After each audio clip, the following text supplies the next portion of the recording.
The middle of spring. The snow had already long melted thanks to a mild winter. And a friend of mine from Birds Walking Down sent me a gift that would offer us an entrancing birding experience. A nest box specially made for the more northern climate of my location in mind, and designed for birds such as downy woodpeckers, chickadees, and wrens. Over the years, I've seen a few different cavity nesters. With red-breasted nuthatches, and more specifically my little buddy Hatch, taking the cake. But I only ever had one opportunity to watch a chickadee nest. My dear sweet chickadee pair, Tiny and Tim. They nested in an old rotted tree in 2018. Although wonderful to watch from the outside, I always wondered what was going on inside. Now I have the chance to maybe get a good window into the secret world of a cavity nester. Jamie set it all up, and we read that chickadees nest in trees anywhere from 4 to 23 feet off of the ground. He used a 6-foot pole and placed the nest box facing southeast. After that, it was the waiting game. To our surprise, it wasn't long before a chickadee pair started scoping it out. The pair have known me for a few years, but I've never named them. In a more natural circumstance, it would take a pair roughly 7 to 10 days to dig out a nest hole. When doing so, they remove the wood chips, carrying them elsewhere to discard of. So it is thought that to attract them to a nest box, some wood shavings, not sawdust, in the bottom of the box may help. It's likely that they will remove some of the wood shavings, as if they were digging out their own cavity. The wood shavings don't need to be piled high. Enough space is needed for the chickadees to add nest bedding, which can be around 3 inches or more thick. After a couple of days of only picking around and not much else, the pair did get busy taking some wood chips out of the nest box. A good sign.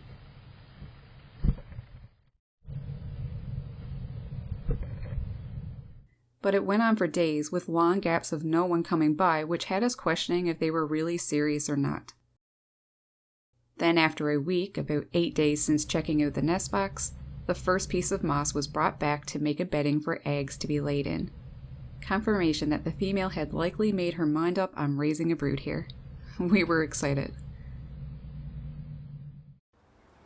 The female worked hard finding moss to collect and bring back.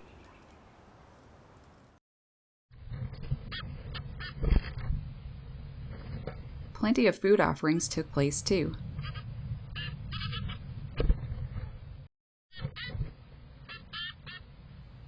This is courtship behavior, where the male will give his mate something to eat, his way of showing that he can provide food while she is incubating, because a lot of her nourishment will come from him during that period.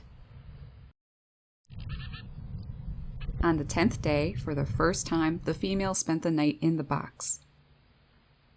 It was really happening. My heart was filled with so much joy knowing that something so wild, so innocent was occurring just out my window. There was no turning back now. What would we see? Feelings of excitement and wonder were overflowing inside me, as well as thoughts of, will it all work out for them? I held on to the strong hope that it will all be okay. But time would tell.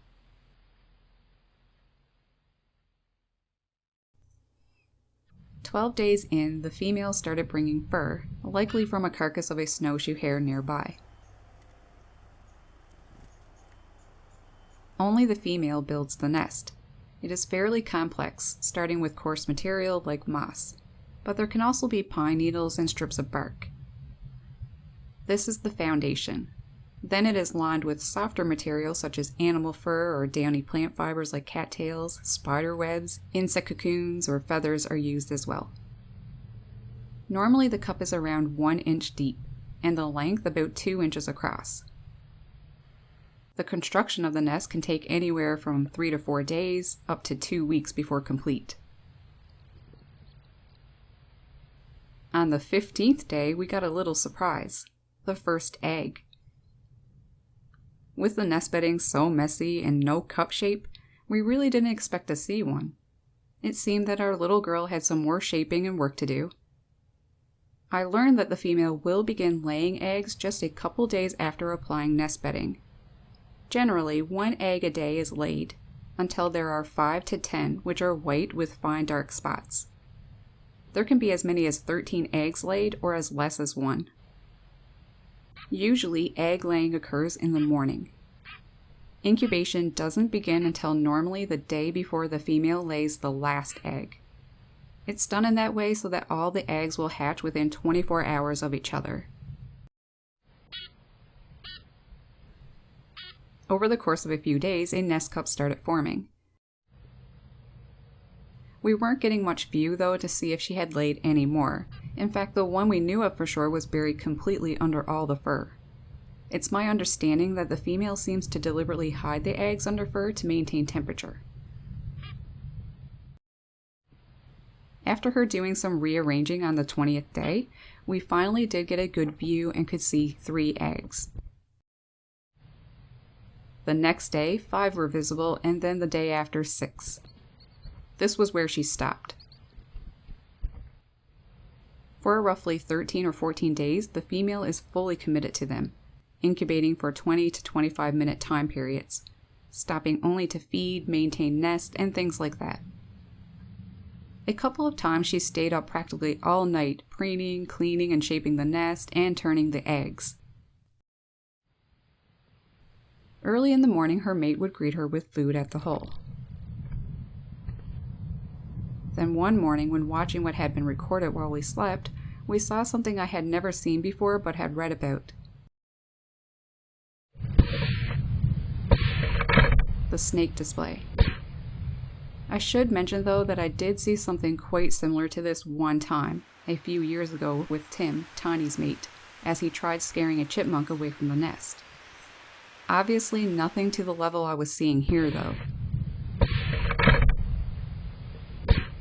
With no camera set up outside, we couldn't figure out who the culprit was, but it happened a couple of times that day.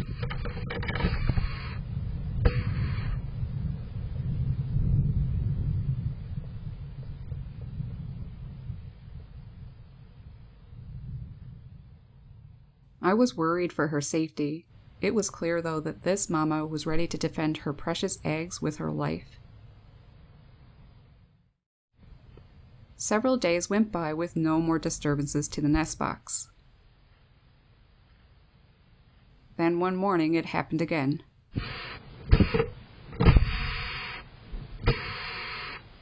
She was so aggressive this time. I think she was starting to get ticked off with this intruder. I was feeling stressed for her, but there really wasn't much I could do. With the nest hole so small, just 1 1/4 inch, and there being a hole guard, entrance hole extender, I was convinced that nothing was going to get in. Not without a lot of work, and I'd see evidence of teeth marks or whatever if it was a squirrel, and that never happened. Which led me to think that whoever it was, it had to be a bird. Probably a house sparrow or starling. There are a few in my yard. The hole is too small for even a house sparrow to get in, let alone a larger bird like a starling. The next few days were more relaxed, and we had some enjoyment watching the different ways she'd arrange her eggs.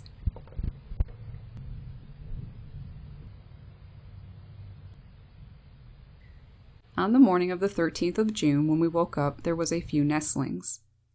35 days since they checked out the nest box, about 21 days since the first egg was laid. Since the female begins incubating the day before the last egg is laid, and typically eggs hatch between 12 to 14 days after, she must have started incubating them around the 30th, 14 to 15 days prior. Her mate came in to check on everything and give her food.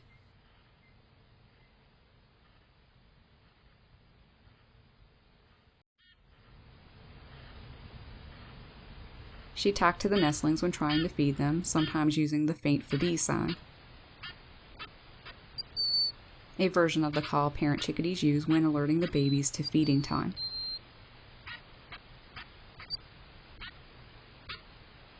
But the little things were so exhausted from fighting their way out.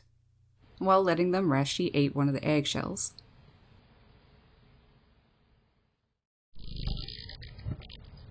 Well into the day, there was still 1 egg that hadn't hatched. All the nestlings laid over the top of it as if to keep it warm and maybe offer some encouraging words. By nightfall, it still hadn't hatched, but the next morning we could see that it finally made its way out.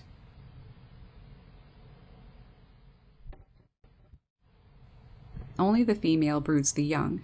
The male's job is to bring food.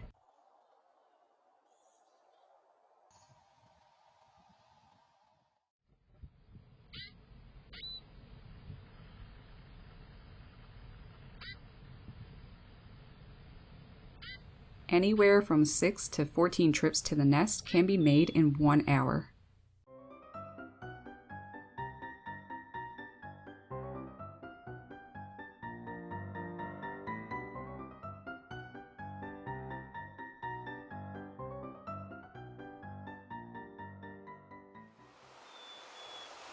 When arriving, he'd use the faint Phoebe song to let her know he was back.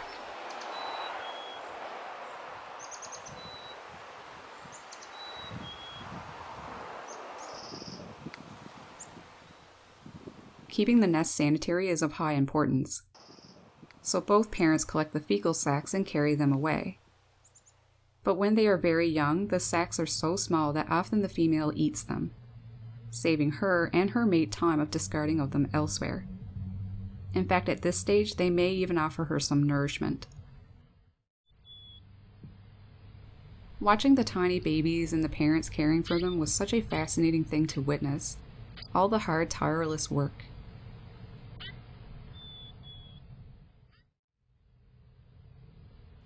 Everything seemed to be going well.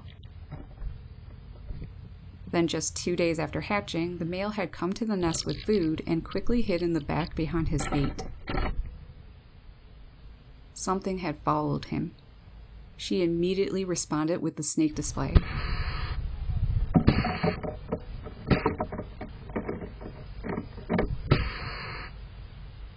It had been so long, and this time there were nestlings inside.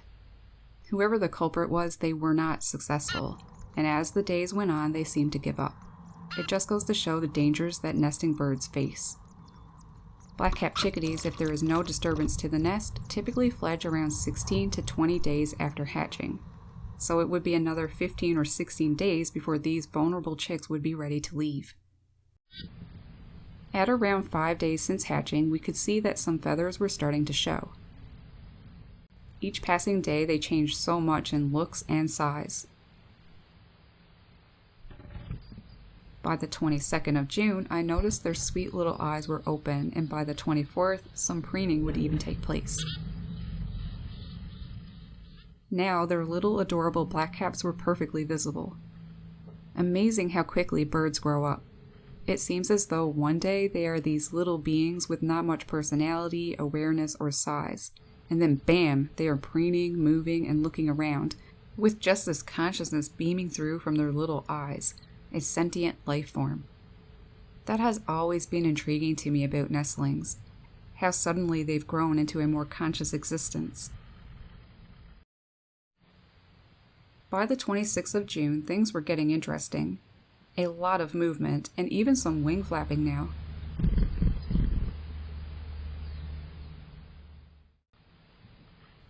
The kids were up practically all night, even disturbing Mom from her sleep. She sure did get serious with cleaning the cup. Sometimes she would dive so far down that we didn't even know she was there until she popped back up.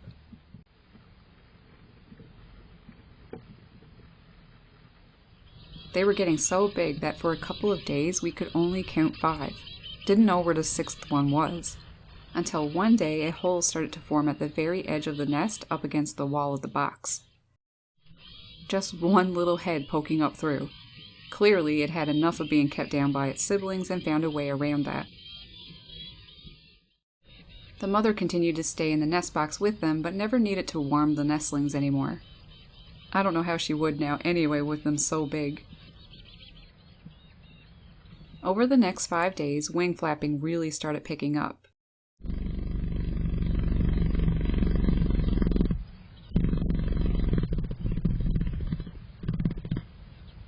And 2 nestlings enjoyed pecking on the wall of the nest box.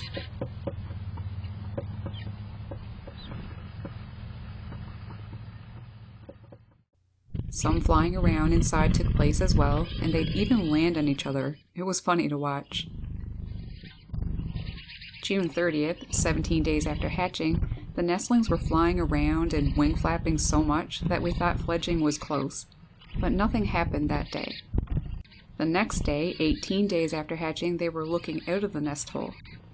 They were so noisy that outside of the box it was pretty easy to hear them.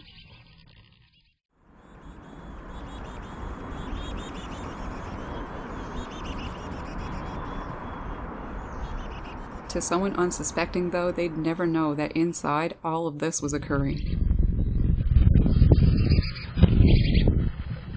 We were sure fledging would happen, but it never again. The next morning, 19 days after hatching, the chickadees were still tearing up the place inside. And at around 8:54, the first fledging happened. Dad came to the nest, his bill cinched with grub.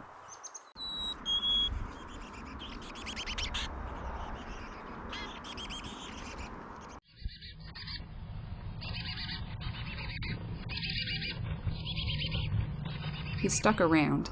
It was easy to hear him being. A father's encouraging chickadee words to his oldest that all was good to leave if he was ready. And eventually the little guy did.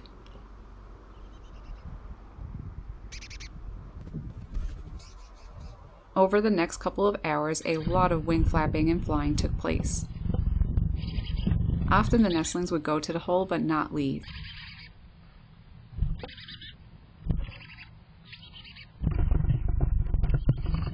The parents continued to bring plenty of food.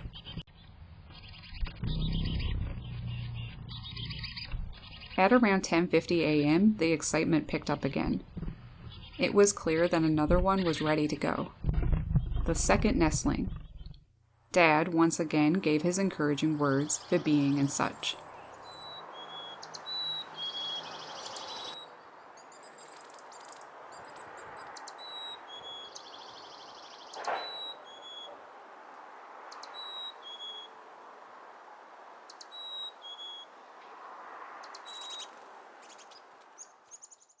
When the second guy left, the third nestling came to the hole shortly after, and roughly another minute after, fledged.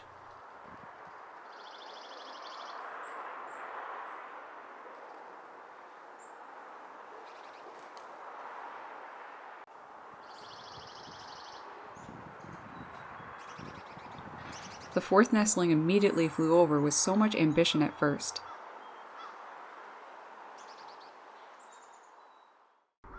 After some thinking, out he went.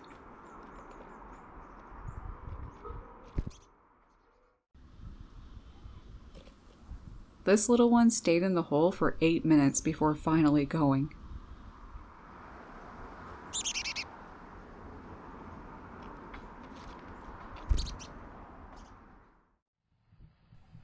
With all its siblings gone, it seemed number 6 was perfectly fine with it. Now it could peck away at the wood in peace.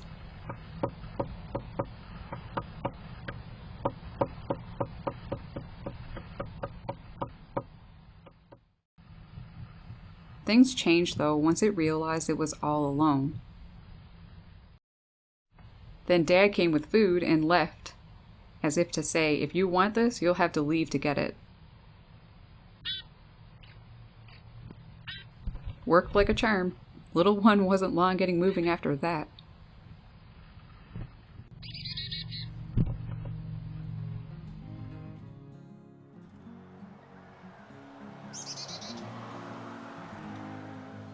Finally, all 6 fledged and were ready for the next chapter in their little lives. In fact, I've been seeing them. Still all 6, and they've grown into healthy, wonderful young chickadees. I really hope that you enjoyed this video and that you learned some new things. I will leave the details of the nest box in the description, and I recommend those interested in nest boxes to check out Birds Walking Down website where all his designs and other information can be found.